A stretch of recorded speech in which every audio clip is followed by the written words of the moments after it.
Yo, Shortbox Nation, this is Botter, and I'm here to tell you right now that con season starts early this year with the return of Northeast Florida's premier anime, comic book, and sci-fi event, Collective Con. That's right, Northeast Florida's largest pop culture convention returns for its 10th year on March 8th through the 10th at the Prime Osborne Center in Jacksonville, Florida. 10 years of Collective Con, they're pulling all the stops out to make sure this is a can't-miss event. And the guest list they got going, don't even get me started on the guest list. I mean, they've got A-list celebrity guests and voice actors from some of your favorite movies, anime, and video games like Elijah Wood and Sean Ashton, Ray Park, Trisha Helfer, Ross Marquand, Max Middleman, and Bo-Katan herself will be there, Katie Sackhoff. Tell me what other convention is giving you the opportunity to meet Frodo and Sam from Lord of the Rings, Darth Maul, and One Punch Man all under the same roof.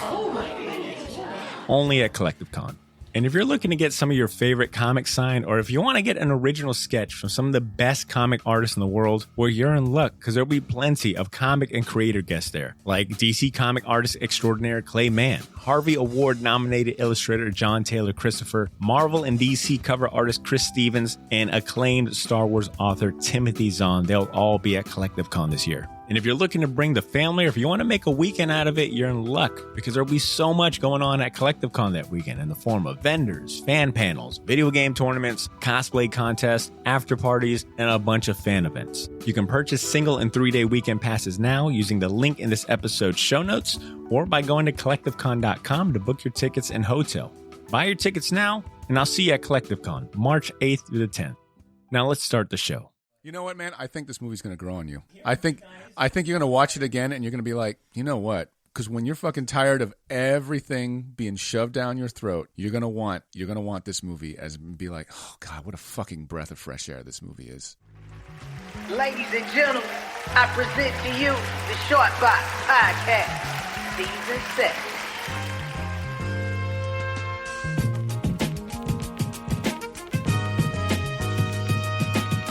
The Shortbox Podcast was recorded before a live internet audience.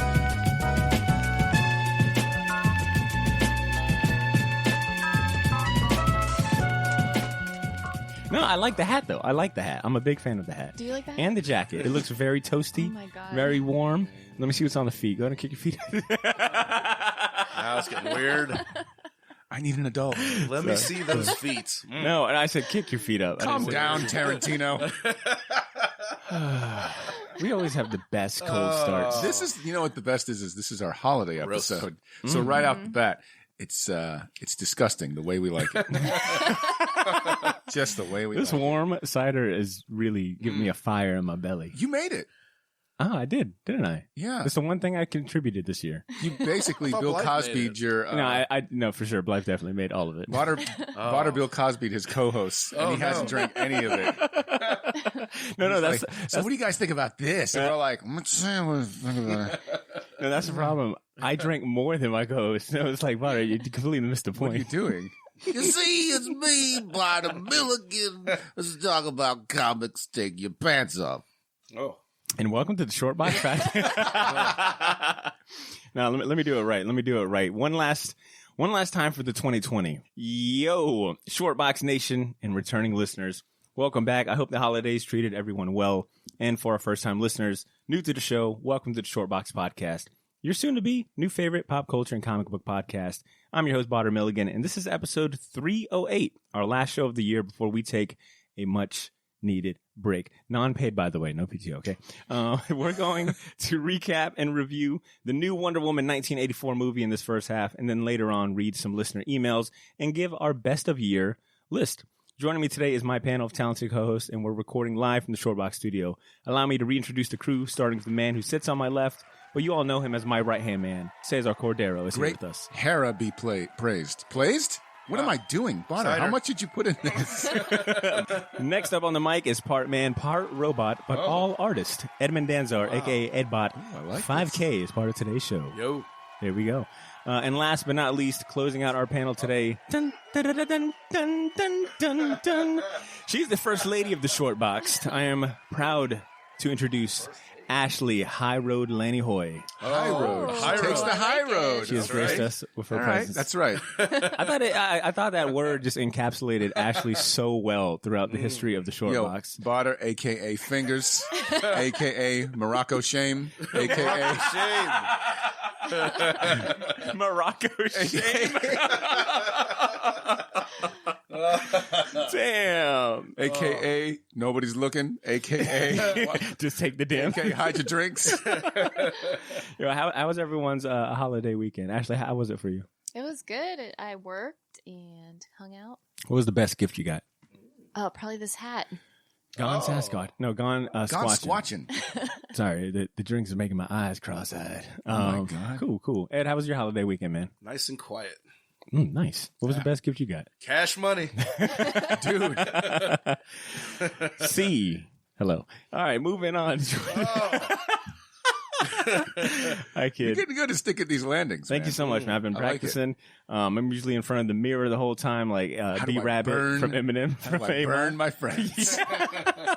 How do I get revenge? Yo, your clothes are trash. Yo, shut up. No, seriously. How was your holiday weekend, man? Oh, it's good, man. It's good. Sarah and I, we did the whole Hanukkah thing, and then we went to my parents' house and did the Christmas thing, and but dude, cash was the best gift that I did not see coming from my mom and dad. No, cash. Like, I don't expect anything from them anyway, and because they're Hispanic, they're like, Mijo, we don't have money for that, And they do the classic Hispanic thing where it's like they mislead you. Like they're like, okay, well, Santa Claus is probably not going to come to this house today because, we don't have much money and whatever. And then like you open your present and it's a damn Xbox and you're like, ah!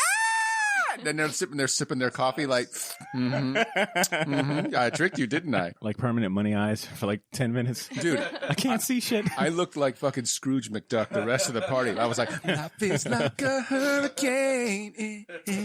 So I had a first this holiday weekend. I think it goes without saying I have not seen a lot of classic movies, but I watched Elf for the first time this holiday weekend and had a really fucking great viewing. It's funny. Botter kind of confided in me earlier. He was like, hey, man, laugh if you want. I have never seen Elf. And I was like, I'm not going to laugh. Did you like it? And Botter was like, yeah, I thought it was really good. And then we both like talked about how awesome Elf was. And then in the back of my mind, I was kind of like, Botter is kind of like Buddy the Elf, though. I think he related to the wrong person. You were sneaking into girls' bathrooms, listening to them sing. Oh, But when we go on break, I do have spaghetti with syrup to share with you guys. Oh, thanks. So hopefully you guys enjoy that. But before we go into the main event for today's episode, there's a group of awesome supporters who play a major role in helping us maintain and grow this podcast that I'd like to acknowledge first. Starting with our sponsor, the comic shop, Gotham City Limit. Gotham City Limit is Jackson's premier place for comics, toys, collectibles, and more. If you live in Jax or ever find yourself passing through the city, stop by the shop. It's on Southside Boulevard. Tell Ben the Shortbox sent you. Lastly, this show is made possible in part by donations from our Patreon subscribers. Their contributions help us continue improving the show by paying for equipment, podcast bills, and other necessary upgrades. Thanks to them, we're able to grow the show and continue the production of episodes like the one you're enjoying now. So if you're interested in supporting the show and earning our eternal gratitude and some awesome rewards in exchange, visit patreon.com/theshortbox to become a Patreon subscriber or click the link in this episode's description. give us your fucking money. Thank you, C. It's been a while. Lastly, in celebration of the new Wonder Woman movie, we've got a giveaway underway. We are raffling off a Wonder Woman skateboard by Almost Skateboards. The deck. We're Yes, raffling the deck. No wheels. People are going to be like, what the fuck? Like, bro, why are you complaining? This is Christmas. It's the thought that counts, dude. Well said, see. We're raffling off a Wonder Woman skate deck. It's from beautiful. Almost Skateboards. It's really easy to enter the raffle, and all the information is available on our Instagram. It's at the Shortbox Jacks for those of you not following us already. Check it out and enter before January 9th because we'll be announcing the winner on January 10th. So once again, check out our Instagram for that Wonder Woman skate deck giveaway. Let's give it up one more time for our sponsor and patrons and get started on the first half of this week's show, our Wonder Woman 1984 review. Wonder Woman 1984 is the sequel to the 2017 Wonder Woman movie, and it's the 9th installment in the DC Extended Universe. The film is directed by Patty Jenkins, working from a script she wrote with Jeff Johns and David Callahan. Gal Gadot stars as Diana Prince, a.k.a. Wonder Woman, alongside Chris Pine, Kristen Wiig, Pedro Pascal, Robin Wright, and Connie Nielsen. The movie is set in 1984 during the Cold War and follows Diana and her past love Steve Trevor as they face off against Maxwell Lord, played by Pedro Pascal, and Cheetah, played by Kristen Wiig. I will go ahead and give the official spoiler warnings. Oh, yes, definitely.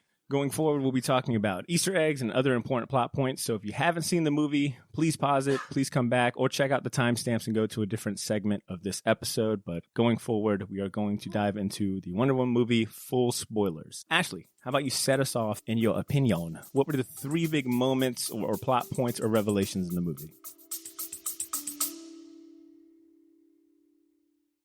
Yo, this is Botter. Sorry for interrupting this episode, but I'll keep it brief. I wanted to let you know about a massive sale we have going on over at the Shortbox Store on all of our merchandise and apparel. That's theshortboxstore.bigcartel.com. You can now save 20% off your entire order using the discount code YOO, Y-O-O. So if you've been waiting for the right time to finally buy that gauntlet snapback, or if you ever wanted to buy any of the shirts you see me wear on the podcast, well, now's your chance to get them for a steal. We still have a few sizes left of everything, but they won't last long, and once they're gone, they are gone. And then I mentioned that all of our apparel is screen printed on high quality material. None of that heat transfer or direct to garment stuff. Our shirts are some of the most comfortable ones you'll ever wear, and the hats look even better in person. So wear your support for the Shortbox Nation proudly, knowing that you're going to look damn good doing it. Get to theshortboxstore.bigcartel.com as soon as you can, and don't forget to use that discount code YOO, Y-O-O, to save 20% off your entire order. All of this information can be found in this episode's show notes if you want to get there faster. Thanks for not pressing fast forward. Now back to the show.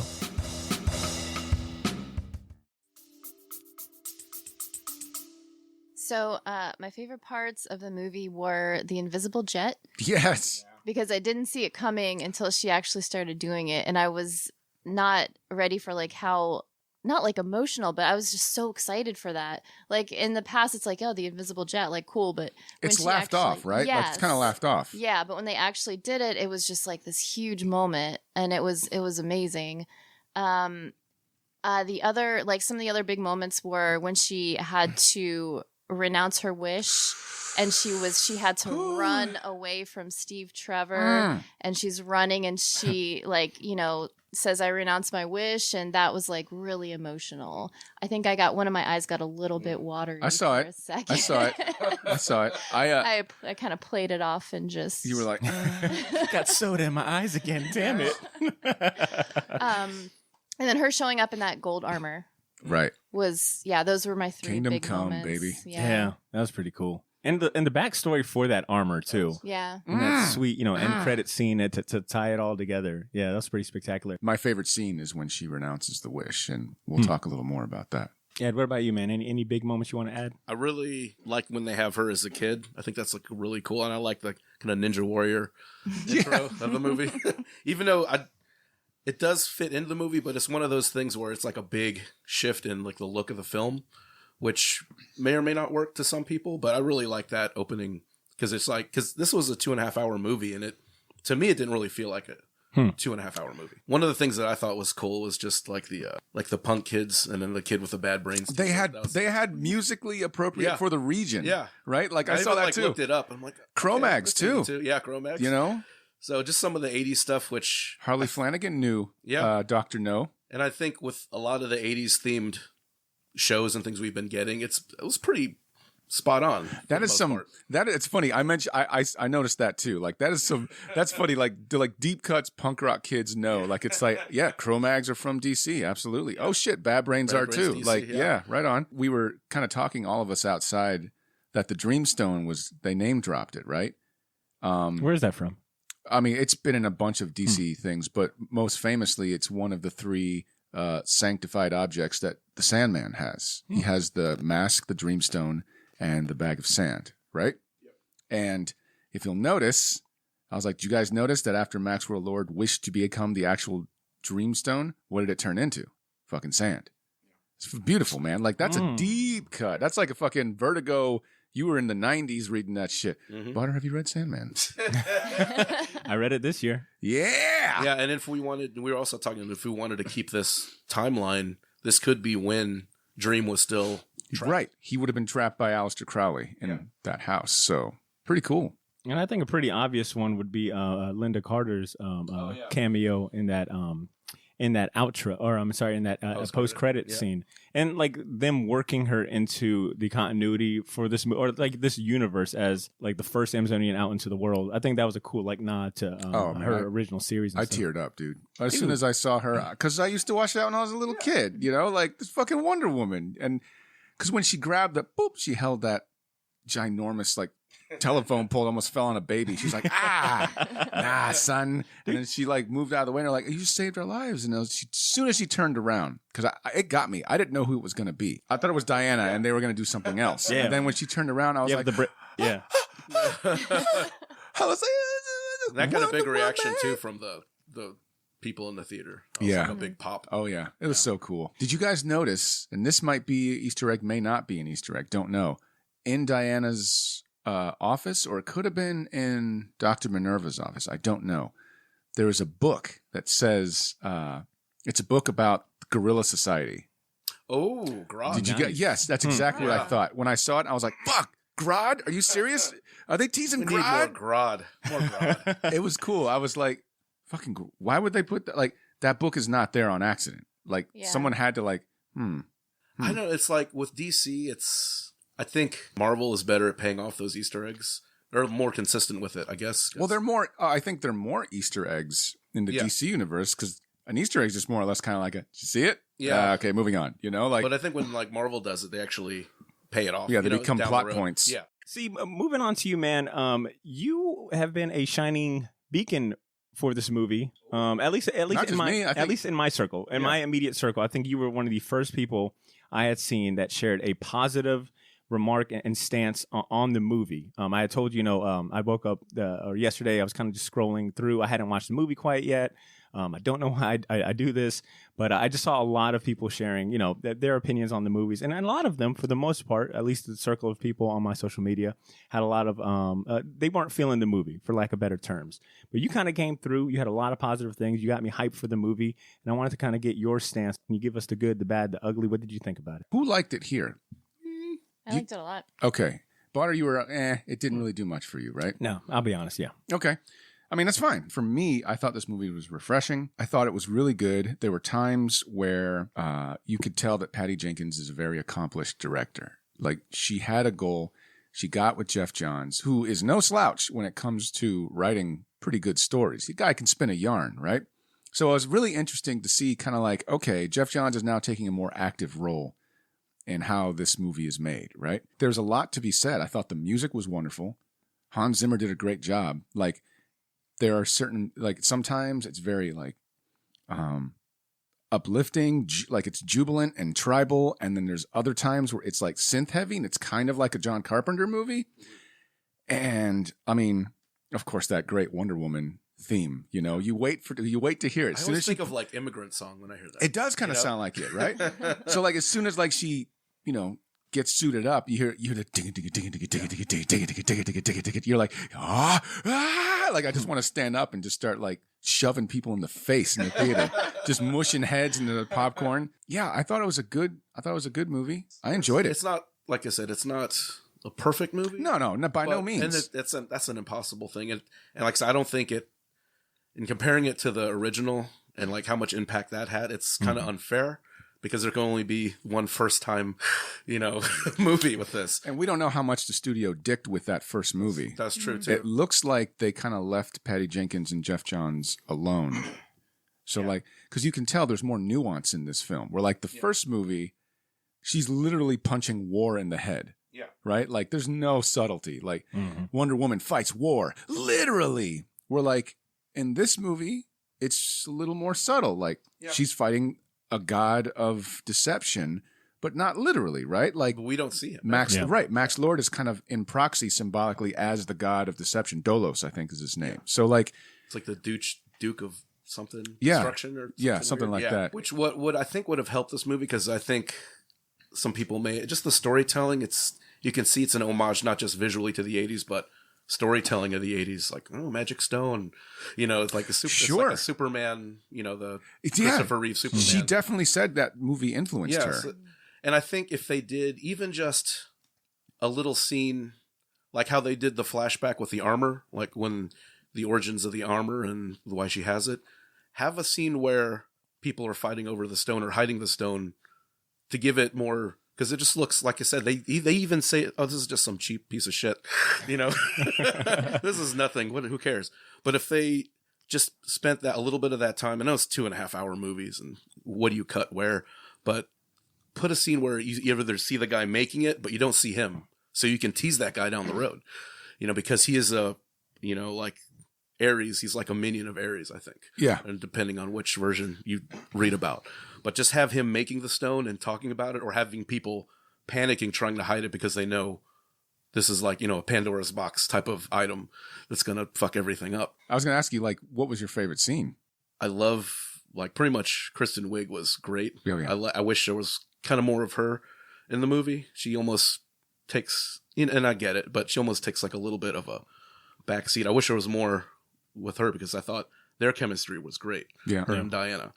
But like I said, yeah, just the, just going back is just explaining the stone, getting a little more clarity. And I think this is an issue with a lot of DC movies where there's not a lot of clarity and you're kind of like, so how does this work? You know, how does this work exactly? They don't have to write it down, but just make it more approachable. Like just, you know, just for someone just coming in, not a comics fan, just explaining, why is this important? Sure. Why is this the centerpiece of the movie? They don't really explain it. Yeah. And it doesn't look like... It's kind of an awkward MacGuffin. Yeah, and it doesn't look like anything spectacular in that museum full of cool stuff. I think that's... So I think the whole point of the movie wasn't that, and I think that's why they did it. Because if it was, it would distract from the point of the movie, which is letting go. And... like if the point of the movie was to set up some sort of dude further along, absolutely. Yeah. Because I thought that too. Like I was kind of like, I would have liked to have seen, but then I'm like, no, I'm brainwashed. I'm brainwashed by the superhero movies that are out now that are constantly trying to push a brand as opposed to make something that nobody's seen before. And I feel like this movie was so freaking refreshing in that it was corny and comic booky and the best way possible and unashamedly big time, unashamedly comic booky, like to the point where it was almost like, look, it's called damn Wonder Woman. I don't know what you were expecting. Like it's Wonder Woman. You know, the whole time I was watching this, I was thinking like, man, this would work also as a animated episode, like an episode of an animated series or a like C said, I definitely got heavy, like lean into the comic books, make it fun. We've already told like a very dramatic, serious story, tonally, visually, and setting wise in the first one. Let's go with something completely different. And I think maybe, and Ed, you kind of touched on, I think my expectations going in, I shouldn't have went in with the expectations I did, because the first one to me had left such an impact. For me, that was a moment, that was an experience to go watch that movie. I remember leaving that theater, and you know, huddle. I think C was there. I watched it with you, and it was like a moment. It's like, damn, yo, they really killed it. Yo, they I remember really walking well. out of theaters like they did it. This is what they needed because they were sinking. The ending of that first movie was shit, but everything else was spectacular. The thing too is like I think subconsciously too there might be, I think 80s fatigue at this point, because this was supposed to come out a year ago. But it's I think it is kind of like, they're trying to cash in on that 80s thing, but also from a storytelling perspective, it works because the first question you're asking is, where's Superman? Where's Batman? Why aren't they here? Right? They would have to answer those questions if they put it in any other time period. They did like the 70s, like can you 70s imagine style? I mean, Prince. I would love it. Like the white suit when she was just not dressing up like suit. Yeah, well, she had no powers. I was hoping they would do that. They would have like the white, just have her dressed up. Yo, when Kristen Wiig walked into that gym and like that attire, I thought that's another 80s trope too. Is big like, time. It was all over the place. It's like, this girl, this just basically has glasses and a ponytail, and then they take the glasses off and put the hair down, and she's like beautiful, right? And she's been beautiful the whole time. So check this out. That is one thing I will commend is that Kristen Wiig, body language wise, like her transformation wasn't that drastic. Like she still looked the same. I mean, but her acting was like applaud. Like I applauded. Like, but it's like an 80s thing where it's like they're already attractive. You just put like tighter clothes on them. You know, give them more confidence. Take the glasses away because who likes people with glasses? Gross. And And it's like that's an 80s. How many 80s movies were like that? Dude, you know, so many. it's like the makeover. Instead of a makeover, she gets like superpowers. Ashley, my next question is for you, but after this quick commercial break. Hey, Shortbox Nation. Sorry for the interruption, but we want to talk about one of our favorite comic shops that happens to be a proud sponsor of this here podcast. You talking about Gotham City Limits? Whoa, Batman, what are you doing here? It's just me, Potter at sea. I've got laryngitis. But you know what doesn't have laryngitis? Jacksonville's premier location for comic books, collectibles, toys, and more. Oh, and don't forget, pool customers get 10% off their comics. Shut up, I'm talking now, punk. Gotham City Limits offers free bags and boards. And 20% off trades and hardcovers. I don't need a Robin for this ad spot. But Batman, you're forgetting about the most important part about Gotham City Limit. It's a comic shop welcome to everyone, for the diehard collectors and the new fans. I told you I'm not Batman, but have Alfred get the car ready. I'm rich, so it's on me. We're going to Gotham City Limits to spend some money on comics. Ashley, what's your stance on the movie, and what does this sequel do better than the original, or vice versa? So only having seen it one time yesterday, I like this one more than the original, honestly. So I like the other one had like a better setting, like World War I was just so much more interesting. It was unique because you haven't really gone there with superheroes. Yeah. So I like that a lot, but it always comes down to like the villain for me. And David Thewlis was like, he's a great villain, but I've seen him be a better villain in things. Mm-hmm. Like as Ares, he was okay. Then there's all the CGI weirdness. Yeah, and then the end was kind of weird, but there's something about like Max Lord where he's like the charismatic villain, and he just is like fun, and then he has this like redemption arc to him, and in the end he's like still not a good guy, but he's like on his way, kind of like a Loki sort of deal. So See I what you did there? just had That's good. That's good. That girl good, boy. just That girl good. overall, I liked him a lot more. Yeah, and I think, and they did a touch of it, which I would, and like I said, I just like things a little more fleshed out. Like when he was kind of reminiscing, and then you see him growing up as a kid, like super poor and stuff like that. It's like, we need more of that. So I it makes felt it was more too late. sympathetic. I thought it was that's too like I late. said, we should have had that. And it was very quick. It was like really quick, and he was like, I mean, that dude brought the ham to this movie. And I'll show you, Mandalorian. Oh my god, he went. I mean, he like stole pretty much every scene he was in. He was fantastic in a good way, not in a bad way, but he was great to see him, especially seeing him in like Mandalorian. Seeing him just go. He actually has lines. He's got and lines. FaceTime. And You can see some face. But yeah, just more of that backstory, so that redemption hits a lot better. Because we see him as just this kind of cartoony, snake oil salesman this whole time, but then we see like little flashes of his, childhood and even more flashbacks of him being a shitty husband and dad, and just like a little bit more, because he gets that redemption, which a lot of villains don't get, and I think that every impact villain would have been does. better. There are no villains in this movie. Yeah, They get and I don't think he's they get redeemed. a villain per se. He's just a guy who got in over his head. Yeah, I mean, I mean, isn't that exactly what essentially DC kind of laid the framework for it, but Marvel expounded upon it, where like, most villains aren't really bad. Yeah. There's they a doing what humanity they to them. They're the people that get stepped on. It's or one bad whatever. day. Right. I mean, that's DC's kind of, that's their thing. So, And maybe you guys can help me out, because I feel a little differently about the Maxwell Lord in this movie. I just wasn't really sure of his like his motivation or his MO. And then whenever he does become the Stone, I was a little confused on that. Did he need to continue to make wishes to stay alive, or Potter's like, help me understand how the businessman is the bad guy. How Capitalism is the best. How could the businessman be the bad guy, guys? Yeah. I guess he did not Liberals, resonate man. with I'm telling you. He just didn't resonate, I guess, with me. And I was trying to I think understand. he had some kind of like, and they could have like touched on. I think he had some kind of. He was really sick, or had it, because I don't know. The whole point was that he had like a monkeys- busted blood vessel in the eye. or I the was like, stone was okay. basically just It's the killing him, yeah. and he has Okay. to make It's take the the wishes. Have you read The Monkey's Paw? Yes, and that's why I was That's the really whole excited point. when I saw the angle. So the idea is, if he is Can the I thing, take your health then and he's- life force? he's dependent upon the wishes, like a drug, like the 80s, cocaine and excess and capitalism all like, dude, it's all there. Yeah.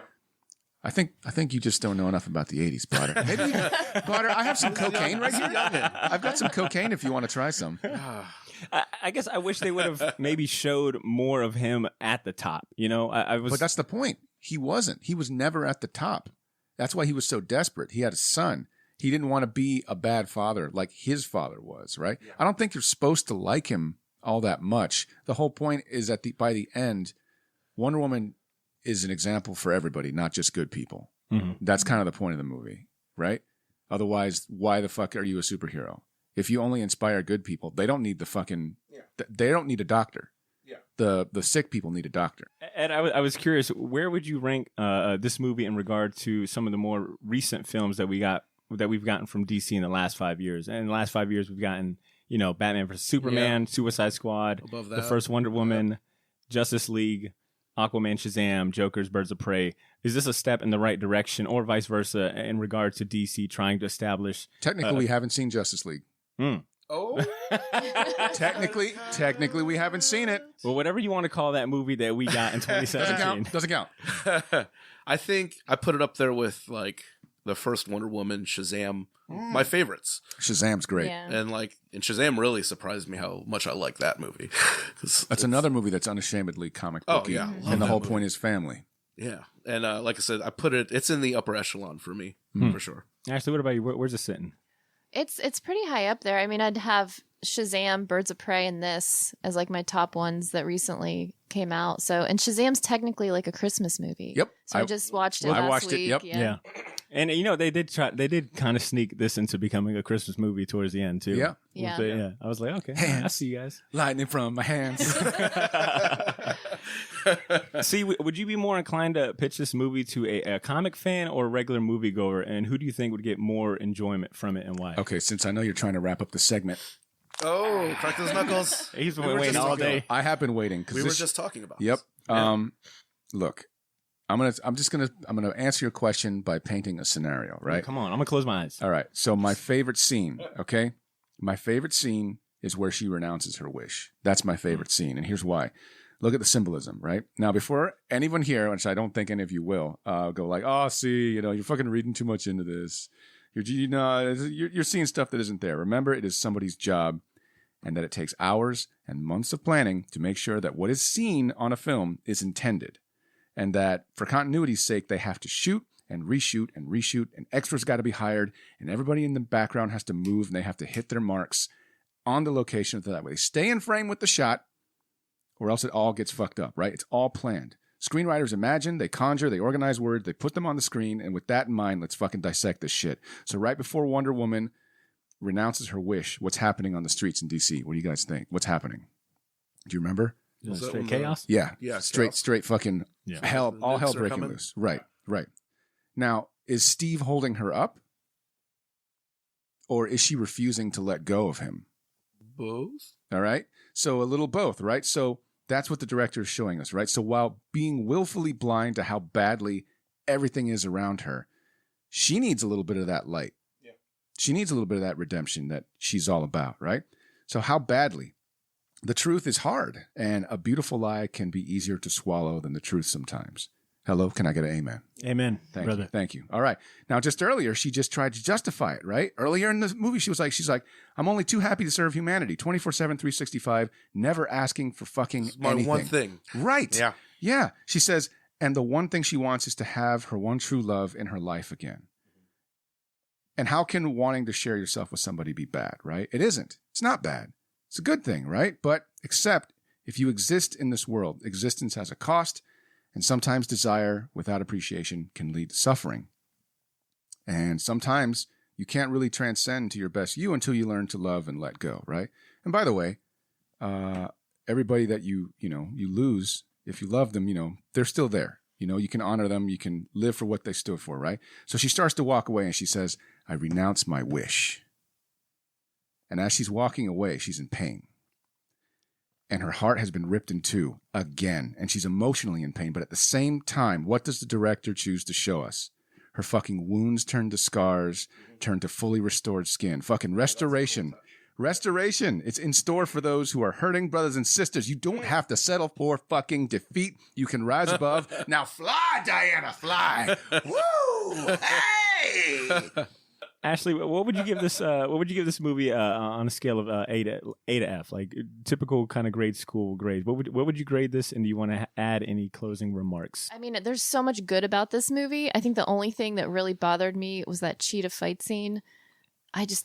Something about that just didn't look good. So I'll give it an A- because of that. Like visually or like choreography? Visually, Okay, I dark. don't know. It's murky and dark.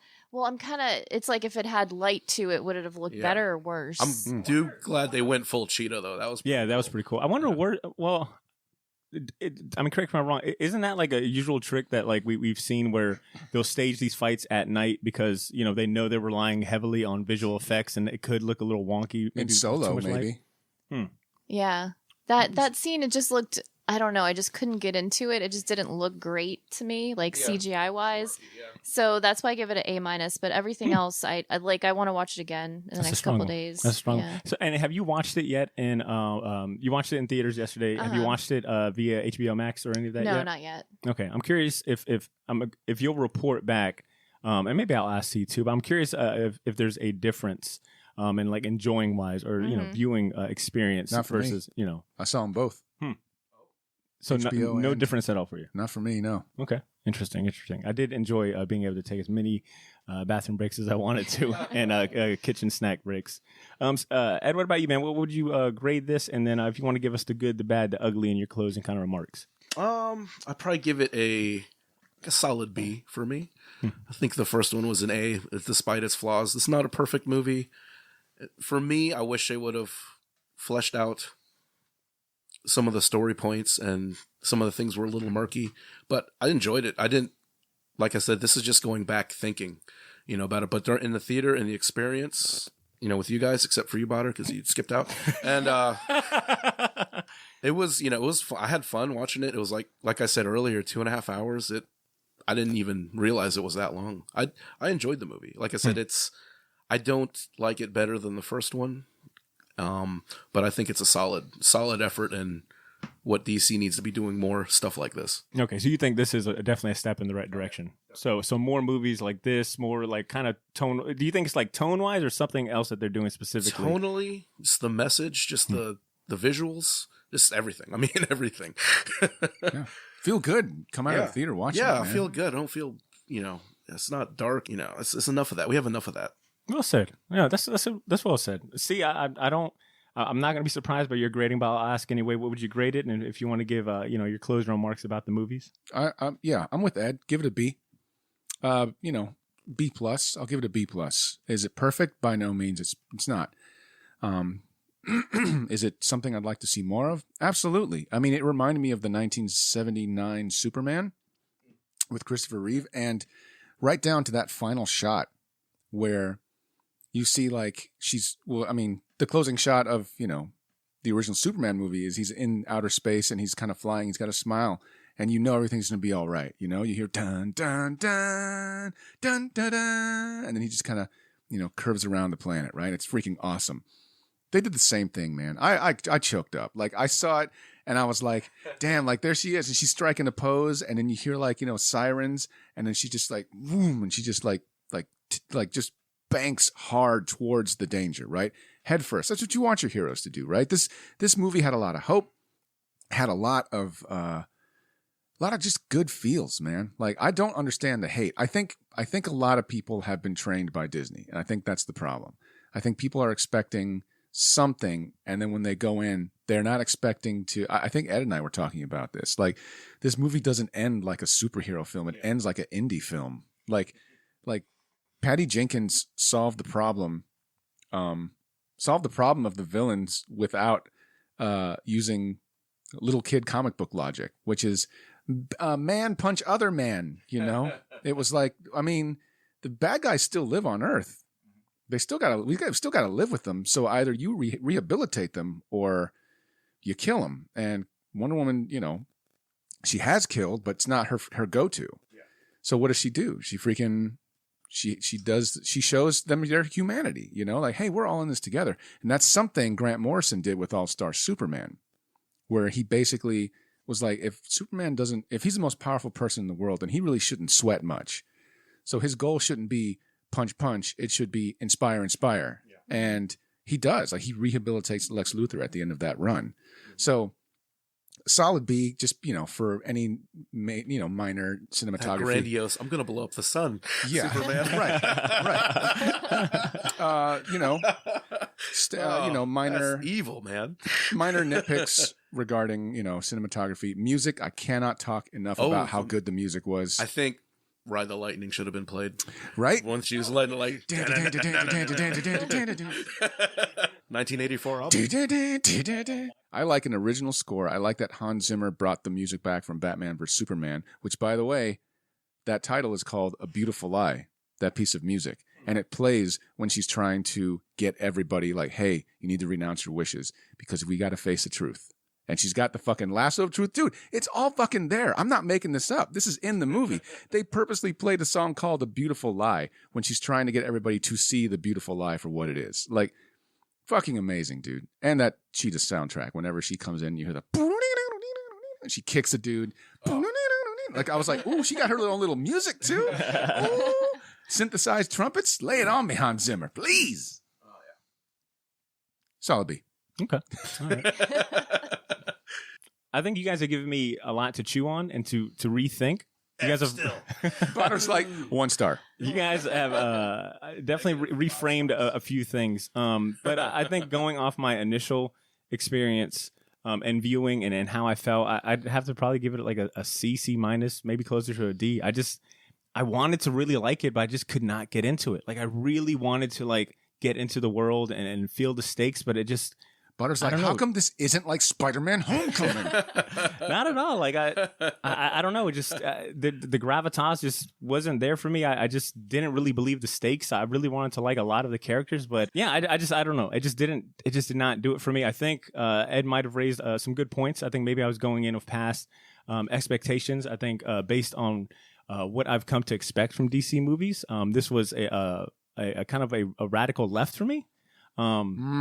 Yeah, I wanted to like it. Would you say you appreciate the alt-rightness of the other DC movies? Oh, interesting. Please do not smile at me like that ever in your life. You know what, man? I think this movie's going to grow on you. You know what? I was hearing you guys. I think you're going to watch about it again, and you're going to be like, you know what? Because when you're fucking tired of everything being shoved down your throat, you're going to want this movie as be like, oh God, what a fucking breath of fresh air this movie is. And that might be the case. I think this might be one that you come back to and you're like, you know what? Damn, they really did something like unique. And I think the fact that it was, 2.5 hours, it just didn't have enough to keep me like engaged enough. So it just became a really long viewing experience for me. So yeah, I didn't want to, come in here and be a wet blanket. And that's why I was kind of, Botter, a little more silent. What is it you wish this movie was? Tell me your wish. I'll just take your life force and all your money. And I'll take your podcast and I'll take all the Patreon money. Granted. Yo, Pedro Pascal is tricking these. Yo, he was tricking these motherfuckers with like man, what? He's like that dude that's like, man, don't you wish like we didn't have to wait in line at DMV? And you're like, yeah, I wish that, man. Right. Like a little kid across. He was that little kid across the street and was like, bro, don't you want me to have that card? Don't you want me to have that Yu-Gi-Oh card, dude? I'm hoping that this movie grows on me because you guys coming in here with like unified positivity. I'm feeling it, man. Butter. Life is good, but it can be better. Well said. So I'll go. That was good, Steve. I think we are at a good stopping point as far as this segment. I do want to go ahead and welcome our listeners to chime in, man. What did you guys think about the movie? Oh, no. Why would you do that? I can hear the email. Oh, I can hear people typing from miles away. Oh, man. I love it. Wasn't like Star Wars. Unsubscribe. Where was Pedro Pascal's mask? Why wasn't it like Black Panther? Unsubscribe.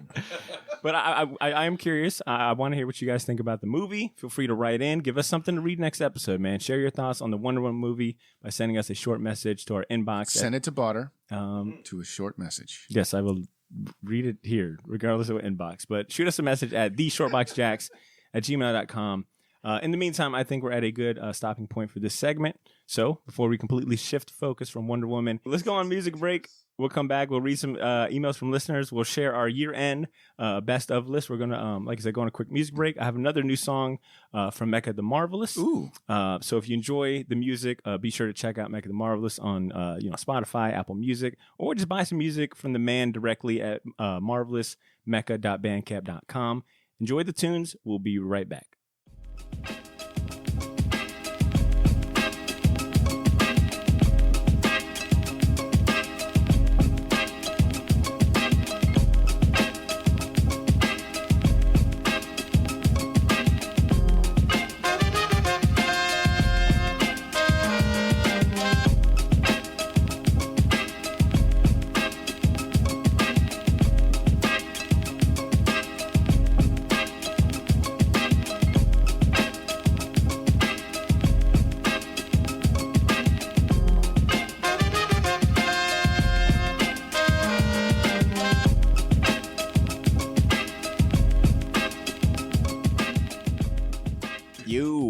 We are back. That was a song by Mecha the Marvelous called Brought It Back. Like I said, if you enjoyed that, check out Mecha the Marvelous on Apple Music, Spotify, or go to Bandcamp, man. Support this dude. If you like the music, man, buy it. If you want more of it, buy it. If you love the artist, fucking buy it. Well said. Thank you, C. In lieu of our usual segments, no comic shop for old men. Oh, in lieu. okay. Oh, okay. convenient. So, okay, hold on. Because Ed and I were both like looking at each other like, what do you got this week? I don't know. Don't talk to me. What do you got this week? Have you read this? I read. Of course, I read it. Everyone knows I read it. I mean, come on. Yeah. Why would I bring it up if I didn't read it? That's weird. Yeah. Who would do that? Who does that shit? You know what? This segment's so good, it's gonna ruin friendships. It's been getting good response too. Yeah, it has. Yeah, it has. I'm glad the listeners appreciate a good death of friendships. I forgot the listeners. Well, I'm more so happy. They're probably just happy that we actually stuck with a new segment for once in our life, That's our thing, though. We make up segments and then we never stick with them. Yeah, we're like an idea machine. Coming up, our newest segment. We're like Marvel with events.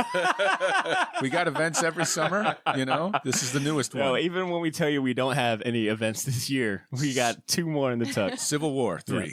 But in lieu of our usual second half segments, so no comic shop for old men and a champion season, we are going to read some emails. We got some emails to play catch up with, and we're going to go ahead and do our year end best of list. We've kind of been doing this, I think, for just about every year. So with this being the last episode of 2020.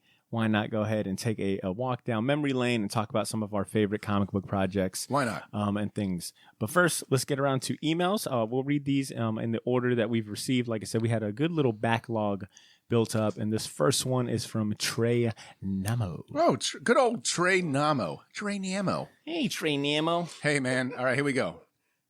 This is from Trey. It's called Peace Out 2020. Hey, Shortbox fam. I got a quick email for you guys. With 2020 being a big bucket of L's, what? Well, Jesus Christ! What's some of the love? Yeah, of loves. A lot of loves. What's some of the wins you can say 2020 gave you guys? For me, I think this year had some good debut artists such as Jack Harlow, Rod Wave, and King Von. R.I.P. King. And also, I got a good book recommendation: the Better Than Botter segment for C, aka.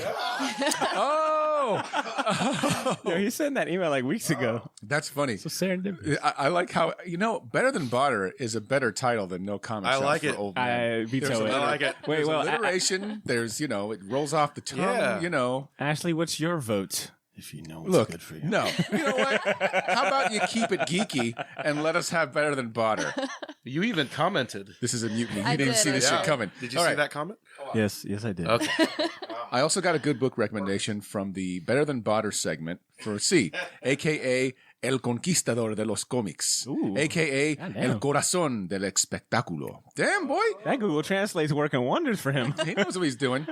I don't know if you read it or not, but Tom Taylor has a miniseries called Deceased. That's a phenomenal horror story based on the world turning into ravenous zombies due to the anti-life equation that can infect anyone who gets into contact of it. As always, my guys, Ooh, he got some lyrics? Okay. these are rap lyrics. Here we go. I don't even know who this It's guy his is. trademark at this part. Heart been broke so many times, I don't know what to believe. Mama say it's my fault, I wear my heart on my sleeve. Think it's best I put my heart on ice? 'Cause I can't breathe. I'ma put my heart on ice. Heart on ice. It's getting the best of geek. Or whatever Botter's sign-off is. Trey Damo. Was that by Mark Twain? I believe it was Mark Twain by way of Tupac. All right, thank you, Trey. Thank you, Trey. He had a question, right? What was like a win for you this year? I'll go ahead and start. My win for this year was My marriage. Whoa. My win this year was, my love of video games being reinvigorated because I actually had time to play them. It's been a great year for like kind of falling back into the PS4 and actually using it for what its primary purpose is, and that's outside of being a Blu-ray player. I played a ton of really good video games this year, and it's just kind of rekindled like that passion and that hobby. So that was my win, utilizing my time to play video games a lot more than I should have. Ashley, what was your big W for the year? So it was a weird year for everybody, but I was somehow busier because I don't know how, but dog daycare was deemed essential. Yeah. And then the kids book illustration, I guess all the authors had time to turn their stuff in on time, so that was busy too. So I feel like I worked more than I did in previous years. But I don't know, I got like healthy or whatever. Like that was good. It sounds like all your wins are like that should have went last or something. I totally didn't get healthy. That's for sure. So could your wins be summarized in a few hashtags like get your money up, hashtag the money squad, hashtag you broke boys lazy? Now those are some solid wins, Ashley. Congrats. Ed, what about you, man? What are some wins for you? Well, like I said, I was not deemed essential, and You're essential in my heart. Oh, thank you, sir. And but this year I got to do probably, I think, the most commissions I've ever done because I really focused on it because I had no job. So that was, everyone who commissioned me, it was a lot more than I was expecting, and I really, appreciate that. So, like I said, for me, just I guess artistically, I think I've gained a level just having to draw so much this year, which is awesome. I was just about to ask, would it be disrespectful if I said I feel like your art has only gotten better like this year? Like it's been some of the things you post, I'm like, damn, what free stuff can I ask him to do?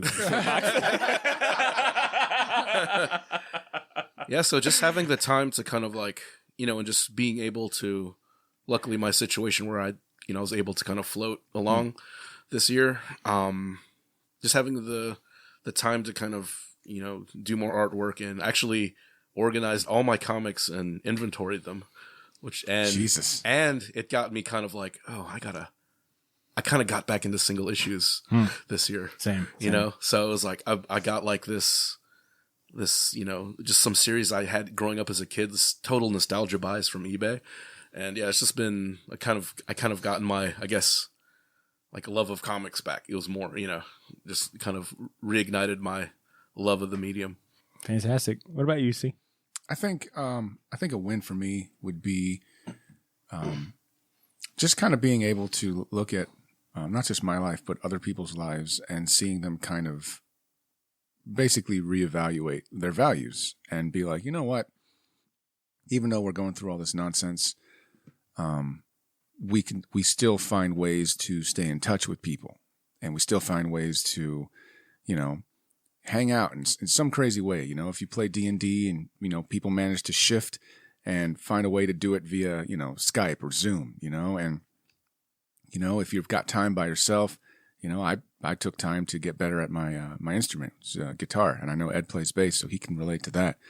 So it's kind of neat to just see everybody kind of more or less come together, even though we're apart. And another win, as a little more personal, would be my wife finished nursing school. So, if she wins, I win. So just in time for this, right, dude? She was freaking on the front lines. Oh yeah, especially just starting out. You're like in the that's tough. Like they freaking threw her into the trenches, and like Wonder Woman, she came out. Yeah. Dude, if you ever decide to fulfill your vigilante dreams, Yo, you've got a night nurse at the crib, bro. Botter, please. Anyone that dresses as a bat clearly has issues. Who would dare do something silly like that? We got another email. This one is from Joshua Pickett. He sent it earlier this month. Oh, here we go. This one's called Mando Finale. Not sure when this email will be read, so I won't drop spoilers. That's nice of him. All I can say is that nerds will be divided with the Mando finale. For a champion, pick up Department of Truth by James Tynion and Martin Simons. It's the wildest book on the shelves, and if you enjoy conspiracy theories, you should pick it up. Hashtag stay geeky. Yeah, I like that. Stay geeky. That's going to be my motto for 2021. I will say, has anyone read this Department of Truth by James Tynion? You were talking about Martin it earlier. Simmons? First issue. Yeah, I haven't read I it. see this issue, like, I see the cover all the time at the comic shop, and I just have not. For what it is, because it's basically like super crazy conspiracy theory comic, and the art is very like brushy, and so the art is kind of jarring for the content, if that makes sense. For like kind of like a dialogue heavy, conspiracy heavy, subject matter. So it's like, to me, it's just, there's a little bit of a disconnect, but it's interesting. It's a very interesting book. Okay, cool. And me and C have talked about the Mando finale ad nauseum in our episode 8 recap. But actually, I was curious if you wanted to have a word or two, because you did get the child card today from David Morales. Oh, yeah. What are your thoughts? What were your thoughts on the Mando finale? You want to share like a sentence or two? Are we doing a no spoiler? That's a good idea. Okay, wait, spoiler. If you can keep it spoiler free, can you keep it spoiler free? No. But we already talked about Wonder Woman. Yeah. Oh, okay. Might as well So, spoilers that for just this. came out. Yeah. Fast forward like 30 minute. seconds. Yeah, 30 Yeah, seconds. minute. Yeah. So I don't know if you guys remember this, but last year we talked about The Mandalorian, and what I wanted was a scene with Baby Yoda touching his face lovingly. Do you You remember did say that. I Yeah, you did. and I got it. And we called you crazy, right? I think yeah, C you were did, like, but I was that'd be stupid. Cesar, I think, said that. Right. But I think Wait, what does the truth tape say? Let's see. Oh, no. Oh my God, the tape is on fire. Oh man, I was kind of hoping you would follow through on that joke. That was pretty good, man. I never had it done back to me. But let's hear what it really said. Damn it. I'm Butter. Don't wear your masks and never wash your hands. You keep playing the same fucking tape, all right? I'm on to you. I'm sorry, man. I'm sorry. Back to you, Ashley. So I got that. That was so satisfying. I get why everyone was so excited. It's just something about CGI. I just feel like it's not there yet. So when they revealed, who it was, it just looked weird to me. I just couldn't get on board, because I just feel like CGI for people that, are alive, they're just making them look younger, like in Tron and stuff. It's just not there. Tron. It just That was rough. freaks me out. Yeah. So His face that's was it. like, 3 degrees off to the right. They hired that. They shouldn't have got those deep fakers from YouTube. All right. Thank you so much for that email, Josh. Next up is an email from our good buddy, Wade Austin Ellis. Here we go. This is from Austin. Comics and shit. Best graphic novels of the year. Man, not even a high, not even nothing. Right Just into it. right out the. Yeah, he's all business. He's man. like a All fucking. business. He's like a Shoves fucking. it right in you, doesn't he? No foreplay or No nothing. sweet talk, nothing. Just He's like a wrestler, dude. He was like, best graphic novels of the year. Oh, yeah. The Loneliness and the Long Distance Cartoonist by Adrian Tomine. Dig it. Best graphic novels of the year. Number 1, The Loneliness and the Long Distance Cartoonist, Adrian Tomine. Number 2, Pulp, Brubaker and Phillips. 3, Reckless, Brubaker and Phillips. Now, best comic. He's got John Constantine, Hellblazer, Simon Spurrier, Aaron Campbell, and Matthias Bergara. Number 2, Superman's pal Jimmy Olsen. Matt Fraction and Steve Lieber. Interesting. I mean, it hasn't been good since Jack Kirby did it, so I might give this one a shot. Yo, it's pretty fucking I know, good. I'm serious. It's I might give it a shot. Superman smashes the Klan. Yo, I got this shit ready to read. Like, I'm ready to read this. By Jean Lin Yang and Gurihiro. I don't know how I'm messing this up. Don't pass it to me. Gurihiro. Best creative team, of course, Brubaker and Phillips put out 2 OG ends in 1 year. No one else came close to that output and general greatness. And best licensed comic, Kurt Vonnegut's Slaughterhouse-Five by Ryan North. And I'm looking at Ashley because she's like, yeah. Yeah, told you. Someone's got class. And Albert Montes. So this is just from Austin. Thanks, Yeah. Austin. Thanks for sharing your best stuff. Thanks for smacking us in the face with Yeah, just man. lists. Not even a hi, not No. even, hey, good to see you guys. Happy holidays. Hello, Austin. Yes. Hi, Austin. It's called manners. Do you remember courtesy? He's like, yeah, no, I have a kid now, so fuck you guys. No. Ash, how you feel about Slaughterhouse 5 ended up on someone else's list? You gonna take credit for that? I think you can. I think you can. Oh yeah, I'll take it. There you go. It was good. It was really good. All right. She's like, I don't know about you guys, but I've gone squatching. New segment. Gone squatching. Segment starring Ashley. Gone squatching. wait, what's it about though? What's it about? Cryptozoology. It's when someone fucking picks up one of her suggestions. Oh. But it's got to be like that. classy. It has to be a classy Yeah, suggestion. classy book. If it's fucking No mainstream, superhero stuff. Yeah, no, fuck it. Yeah, right. It's got to be something like Testicle City. Speaking of Testicle City, Oh shit. our last email today comes from a good friend of the show. I know Ed has him on the ban list, but I think we can make an exception this week. Our good friend David Morales, who is not only an avid and loyal listener of the Short Box, but he also supplied us with today's liquor. David. He sent us a very nice bottle, a nice card with a bunch of really David. awesome cards. Paul Masson wine. Yes. So the last email is from our good friend David Morales, a.k.a. Brother Biscuit. What? What was that? Brother Biscuit. Thought it was like, I'm going to throw anything at the wall and see what Yeah. sticks. It was the last episode of the year. From our good friend, Brother Biscuits. Brother Biscuits, happy holidays. Good morning, Shortbox. First off, thank you again for keeping us all company during this crazy pandemic. I have 3 champions for this month. Way out of left field, I am championing Mega Man Fully Charged, specifically issue number 3. I've always loved the Mega Man franchise, so when I was shopping at Gotham City Limits, I couldn't help but be drawn to the badass cover while waiting to check out. Apparently, this is a new series that originally stemmed from the terrible cartoon canceled in 2018. Thankfully, this comic is not like the cartoon. It's more serious, it's a little darker, and personally, I like the art style. Next, I'm championing Batman 3 Jokers, which was an excellent read and beautifully illustrated. And Batman 1027, that one fucking gets my champion too, which includes 12 unique stories to celebrate the 1,000 issue anniversary of our favorite Caped Crusader. Like 3 Jokers, issue 1027 is of great value, coming in at a cool $10. Speaking of money, I want to comment on a previous podcast. I want to comment on a previous podcast about monthly subscriptions. I must be scraping the bottom of the barrel here, or just cheap, because I get annoyed anytime I have to pay more than $9.99 a month for any service. With that said, I do believe in supporting small businesses and my friends' projects. I have religiously given you my fucking money.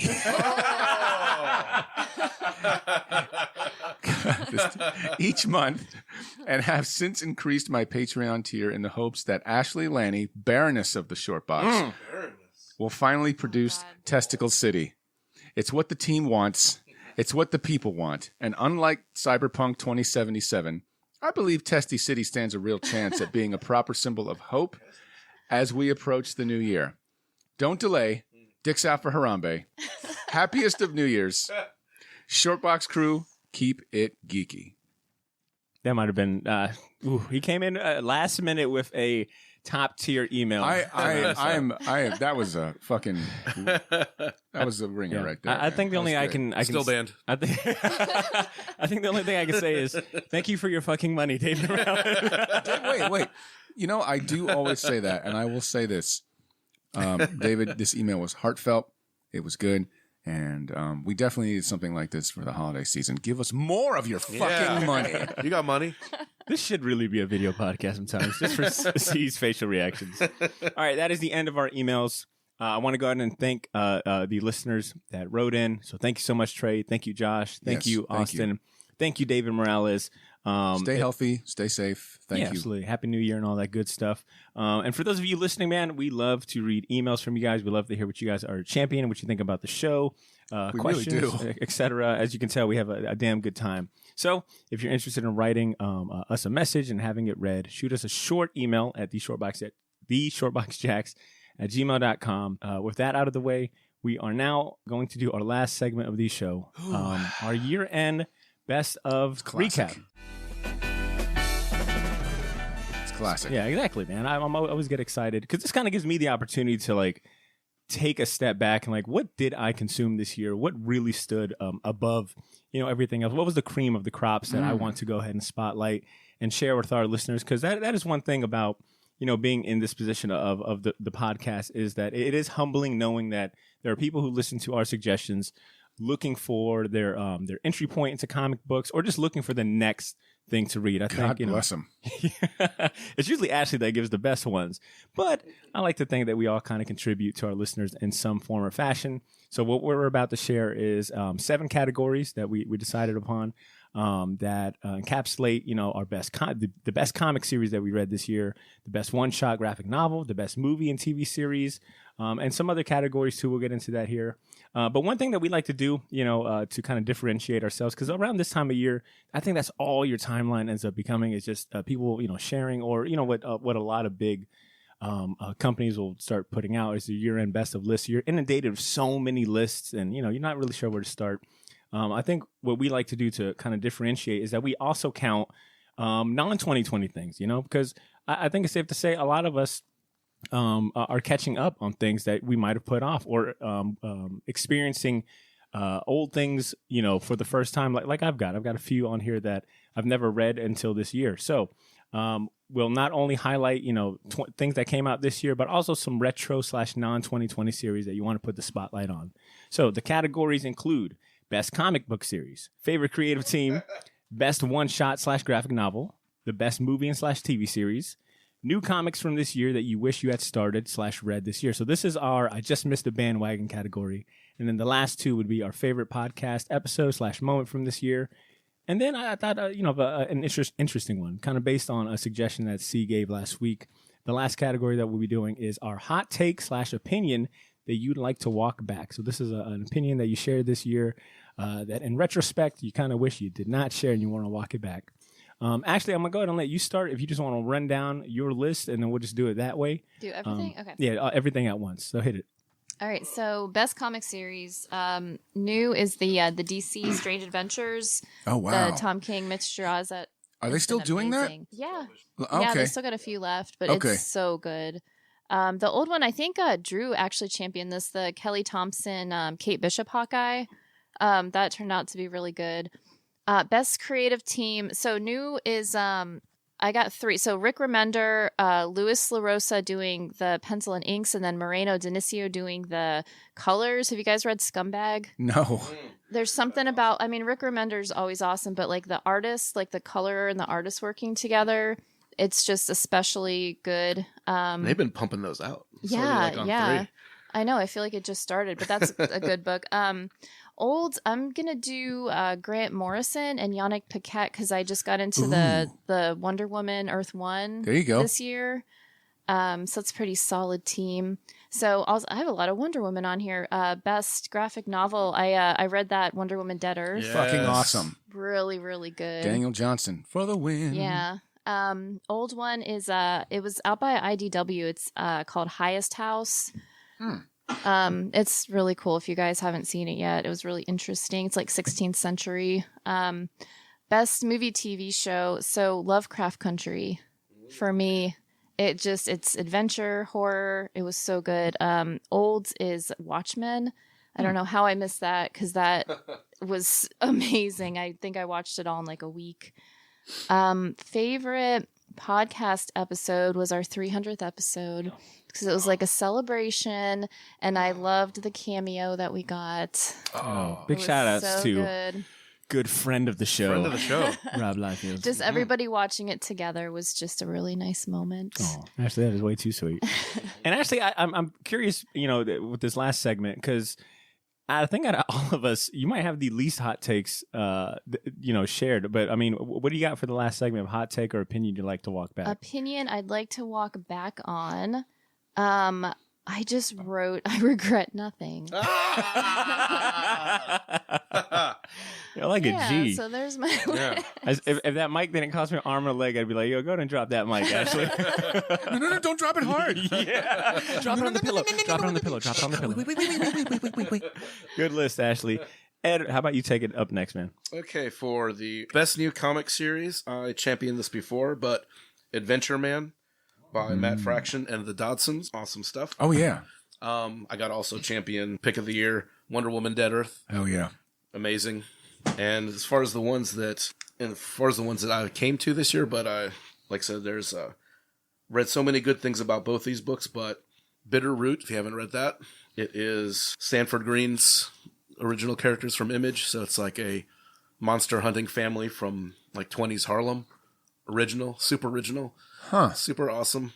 Like I said, I just been hearing great things about it. I follow him on Instagram, but there's 2 trades out. Really original, fun stuff. Yo, and if you don't mind me jumping in, his Bitter Root, man, it is so impressive to see the amount of attention it gets at comic conventions. Yeah. Like, I mean, he's drawn, Luke Cage and Power Man and Iron Fist and a lot of things for like the big 2, but his original stuff gets so much love at conventions. Like, people go up to his table just to talk Bitter Root. Yeah, so that's really like, cool. I've heard it's won awards, but it's just kind of fell through the cracks. So, and another one that I've just been hearing nothing but good things about is Something is Killing the Children, which is really, really cool. It's, like I said, it's a cool horror movie. It's not quite the same, but it kind of has that Buffy the Vampire trope with like the female protagonist fighting monsters, but it's a really cool twist on that. Or like working for like this kind of secret society.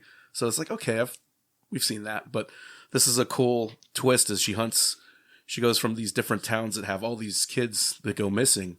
And basically she's fighting these monsters that only kids can see. And that's the twist. So every time she goes to a town, she'll get caught by the police, and then they'll look her up, and then, she was just at this other town who had a bunch of missing children.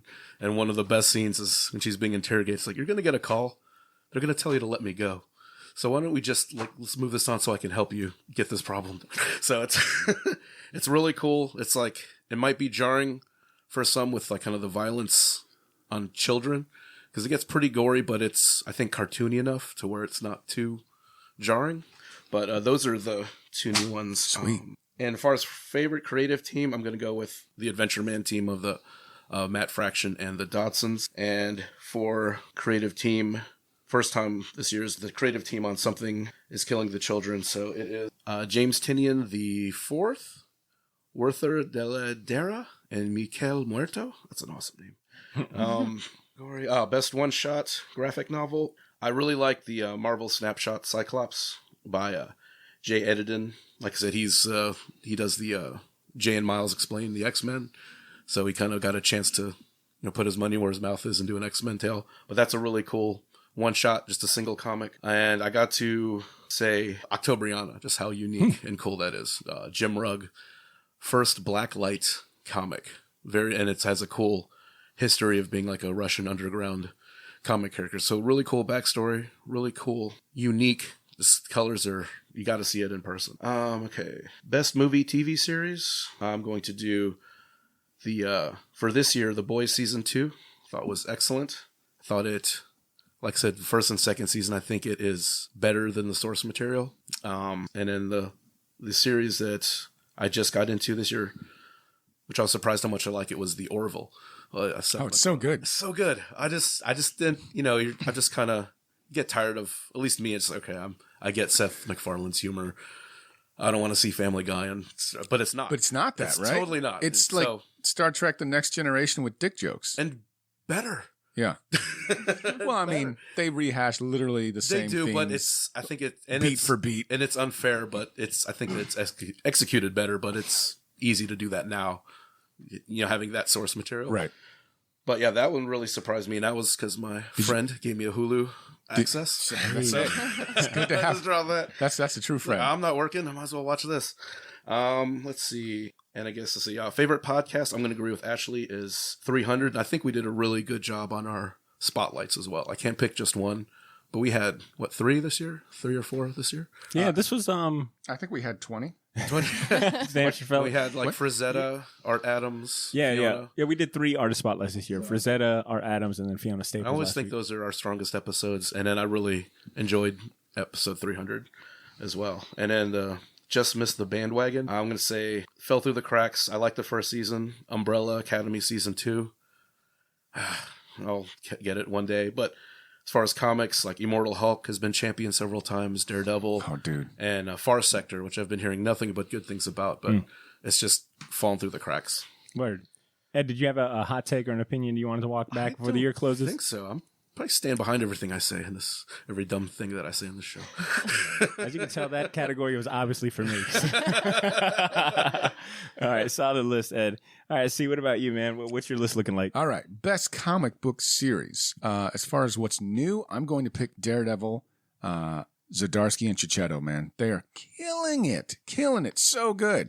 And it's crazy because it's something I kind of just stumbled upon. I had a chance to catch up over Thanksgiving, and it was, it's like SVU, but with like superheroes. It's so good. And it's really smart the way the writing is done, how they break everything up, not in just like 12-issue arcs. It's like 2-issue arcs, and then maybe 3-issue, then back to 2, then 4-issue, and then back to 2, then a one-shot, then a this. But it's all like a larger stories there. You could just jump on and just start reading and you'll be fine, which is kind of uncharacteristic of Daredevil. And Zdarsky writes them like, basically he gives tribute to all the stuff that's been going before him, right? Daredevil isn't just a wannabe Spider-Man knockoff character. Looking at you, Mark Wade. But this is a good book. And that's my new one. And as far as something retro, I'm going to pick Immortal Hulk because it's been out since 2018. Continuously always going to be number 1 for me. Right? Yeah. Maybe longer, right? No, I think 2018 was when it launched. Don't ever correct me again. You were asking me a question. Rhetorical. Got him. Got him. Yes, I'm dead. Favorite creative team? He's already dead. He's already dead. Somewhere, Bard of Darkness is smiling. Favorite creative team? It's going to be Joe Bennett and Al Ewing for Immortal Hulk. But my number 2 is Alex Ross and Kurt Busiek for the Marvel. Like the book they're coming out now. It's an anthology book, Marvel. Superb. It's quite superb. Best graphic novel is going to be Mr. Miracle by Tom King and Wonder Woman Dead Earth. Both of those. So nice. A chef's a kiss. Can't say enough about the writing and the artwork on both of those books. And both of those books legit like made me feel emotional when I read them. So very good.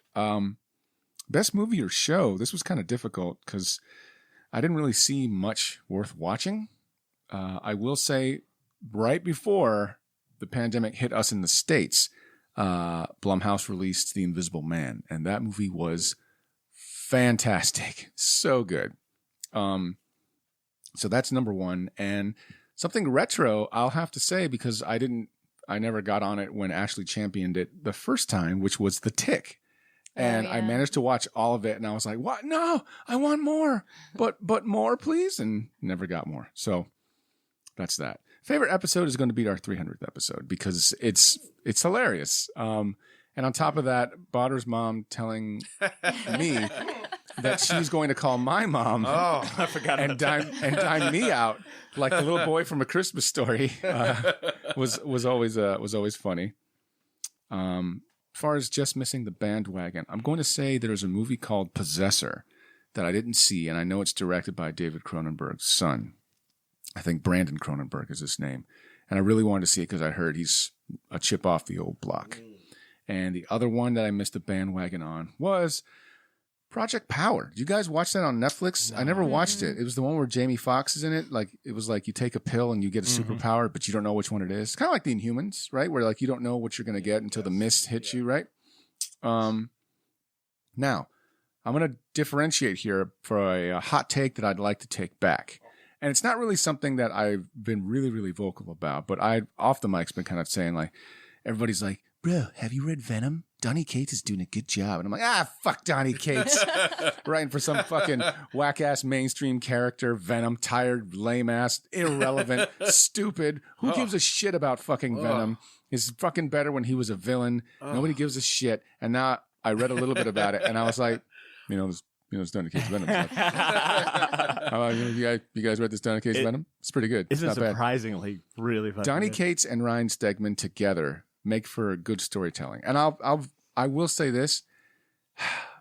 It's weird. They write Venom like Ghost Rider, right? They kind of expect you to forget everything that happened like before, while also like, but the symbiote. Don't forget about that. Forget how he was a murderous psychopath and, the mullet. Forget about the mullet. And now he's got a kid. And now, yeah, oh yeah, yeah. And now like the absolute carnage. Oh my God, that was crazy. Craziness. Anyway, that's it, man. My hot take. I'm taking it back. I'm taking them all back. Nice. Thank you for having a hot take to take back. So I'm not so lonely. Shit. No. I mean, they're not as bad as what you got to do. You got a whole episodes and episodes of takes. Yeah, I'm like this entire season. I get ready for my long-winded list. All right, best comic book series. My two new ones, right? The first one would be Stealth by Mike Costa and Nate Bellegarde. It's came out from Image. It was about a 6-issue miniseries. And it was essentially about a superhero that suffers from Alzheimer's and his son's attempts at getting him to stop for the sake of preventing confused violence over innocent people. I believe so. Like Logan, where Charles Xavier had that fucking yeah, but it's just as heartfelt. It came out of left field. I picked up issue 1 just because it looked cool. It was like a character with like a really badass looking armor and whatnot. And I just picked it up because it was a new number 1, and I love picking up like Image number 1s and like Boom number 1s, just like new number 1s, just to see what piques my interest and whatnot. And then the world ended up shutting down, and I had a lot more time to actually read like the comic books I was picking up, and I kind of forgot about it. So when I finally got around to it, I was like, wait, so outside of the cover, why did I pick this up other than it being number 1? But I ended up reading number 1 and immediately put it on my pull, and it's by far my favorite comic book series of the year. It's got so much heart for something on the outside that looks like kind of like your typical kind of like indie superhero genre comic book, man. It really pulls at your heartstrings with the subject matter that you're dealing with. And it was fun to be introduced to Mike Costa through this body of work, and the artwork from Nate Bellegarde is awesome. It's so clean, and the colors really pop. I highly recommend it. It's only a 6-issue miniseries, so I'm sure that the trade's probably coming out anytime now. Huh. I have an honorary mention for a 2020 pick, Far Sector, which I think Ed, you had mentioned it. But Far Sector is written by N.K. Jemisin, and the artist is Jamal Campbell. It's essentially a new Green Lantern, and her name escapes me at the moment. But it was a welcome surprise. Like I don't remember how much of it they were promoting, because she is, I believe, the first Black female Green Lantern. And I don't. On Young Animal too. Yeah, it's on the Young Animal imprint. It just read well. Like it kind of snuck up. I think I just picked up a random issue because the artwork looks so good inside, like so clean. And it ended up being fun. It's like a murder mystery kind of story.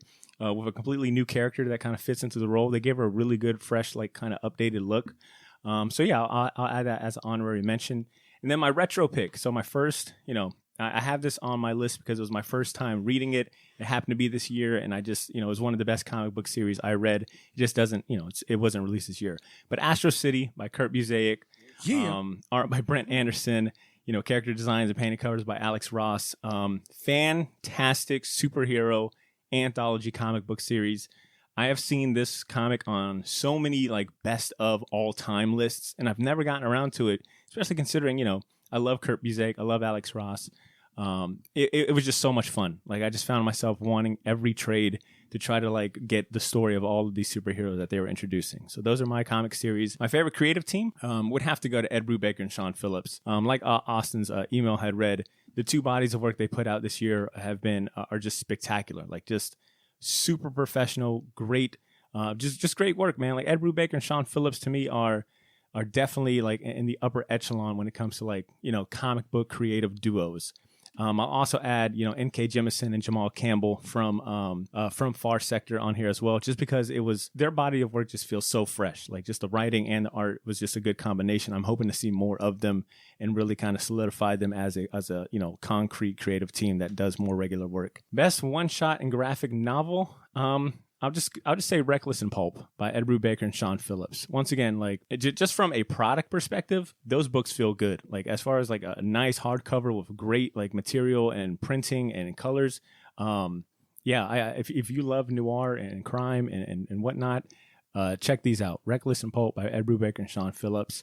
I believe they're going more of the original graphic novel route. I don't know if they're going to continue doing like floppies like Criminal and stuff. I think that's on pause while they work on like this original new series. So those are my best one-shot graphic novel. Best movie / TV series, I will say The Last Dance that premiered this year. The story of Michael Jordan in the Chicago Bulls. That was awesome TV viewing experience, especially like it being a weekly series and just kind of like having a reason to tune in every week to something like this series. It was a fantastic documentary, like absolutely awesome. And then the newest season of Hip Hop Evolution came out this year, which is a deep dive documentary series on kind of like the origin and history of hip hop. So the new season came out this year. I've got Elf as an honorary mention because it was my first time seeing it this year, and I just really, really loved it. Bandwagon, just missed the Bandwagon series. I've got 3 on here. I wish I had started or had time to read this year Something is Killing the Children, which Ed, you had selected. That is a series that I have seen on so many lists. I've seen it mentioned in so many circles.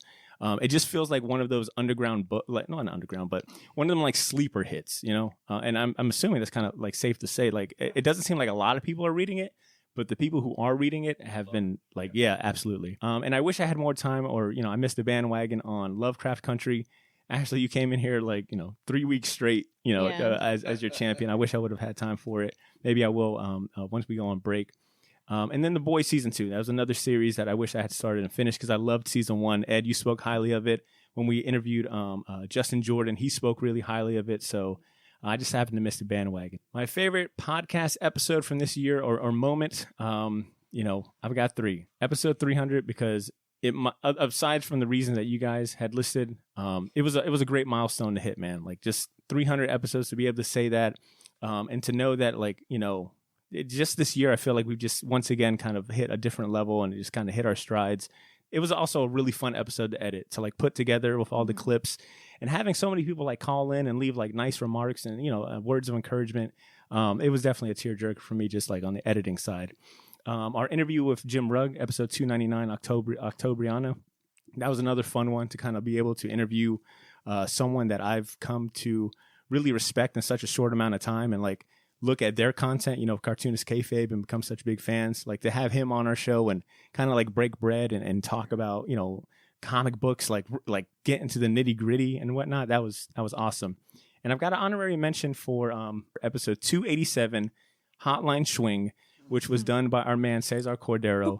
That was part 2 whenever we, the world was shutting down and we weren't meeting ourselves. We were kind of taking a break and distancing.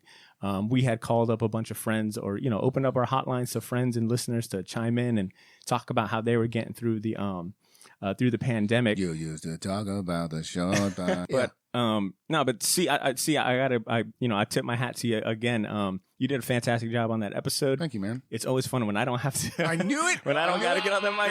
This is Butter's campaign to get me more involved in editing stuff because he's like, man, you did so good. You're so good at that. Try this. He's like, the first 10 minutes. He's like Maxwell Lord, like grabbing me, like life is good, but these episodes could be better if you fucking would edit some shit.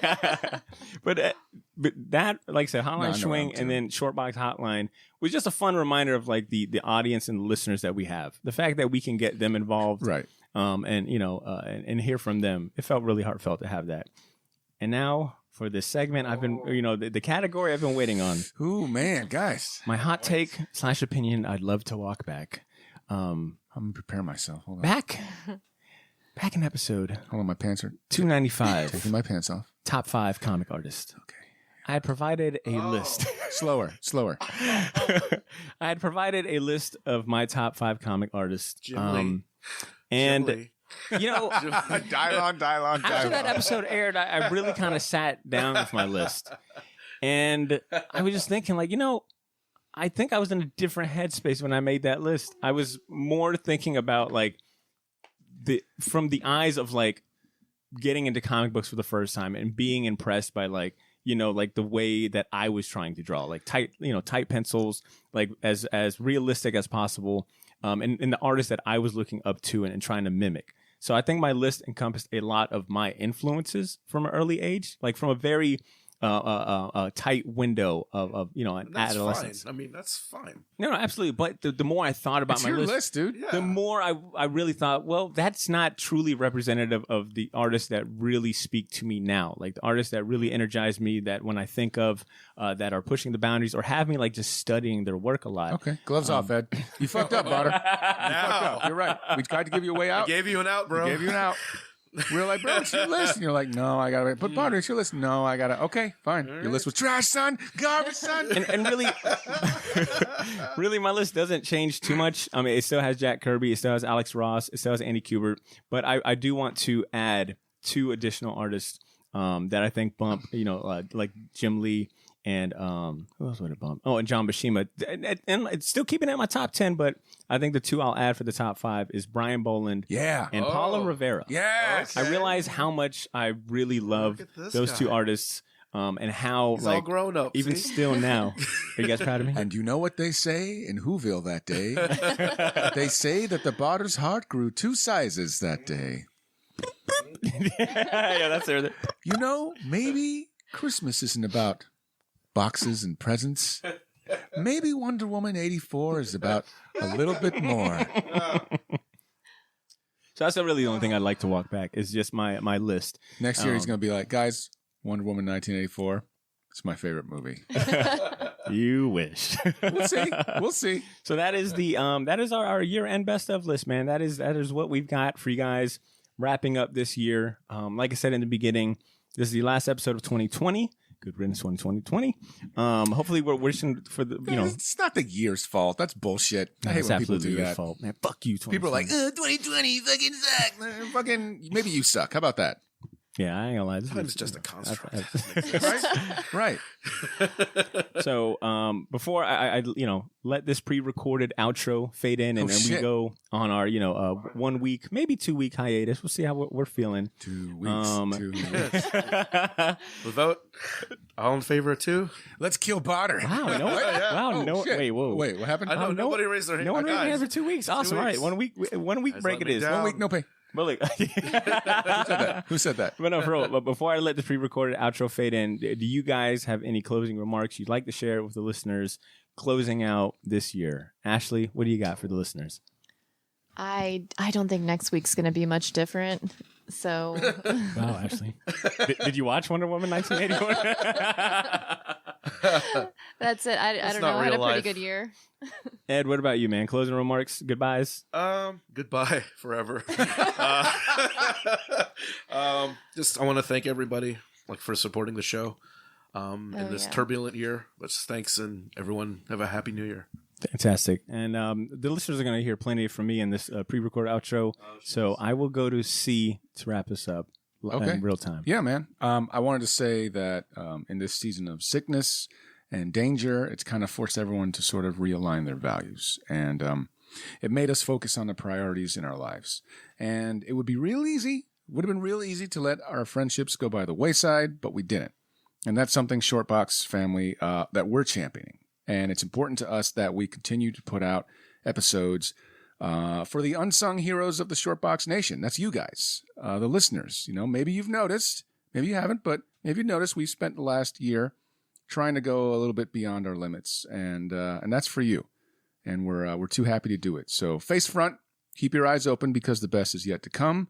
Good thoughts, good deeds, good words, and of course, keep it geeky. Oh.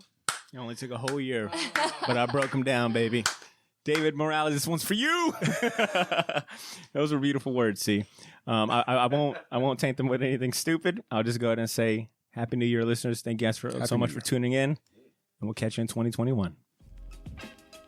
Well, Shortbox Nation, this is the end of our show for this week and the last one for the year 2020. Now it's your turn to chime in and tell us what you thought about this episode, or you can share your thoughts on the Wonder Woman movie or champion your favorite comic title from this year. Give us something to read next episode by sending us a short email to our inbox at theshortboxjacks@gmail.com or hit us up on social media. I personally want to acknowledge and thank the people who make the show possible week in and week out, our sponsor Gotham City Limit, and my panel of amazing co-hosts Cesar, Ashley, and Ed. And of course, the show would not be possible without the help of our Patreon subscribers who help us keep the lights on here at the Shortbox Studio. If you enjoy the podcast and you're in a position to help us maintain and grow the show, consider becoming a Patreon subscriber. In exchange for your contributions, we'll reward you with bonus episodes and other cool perks. Visit patreon.com/shortbox to become a patron. Thanks again for tuning in this week. Some of you have been with us for a while now. Some of you probably got into the show this year. Regardless of when you joined the Shortbox family, we appreciate you. You could be listening to any other podcast, but you're here with us, and that means a lot. We're taking a break next week,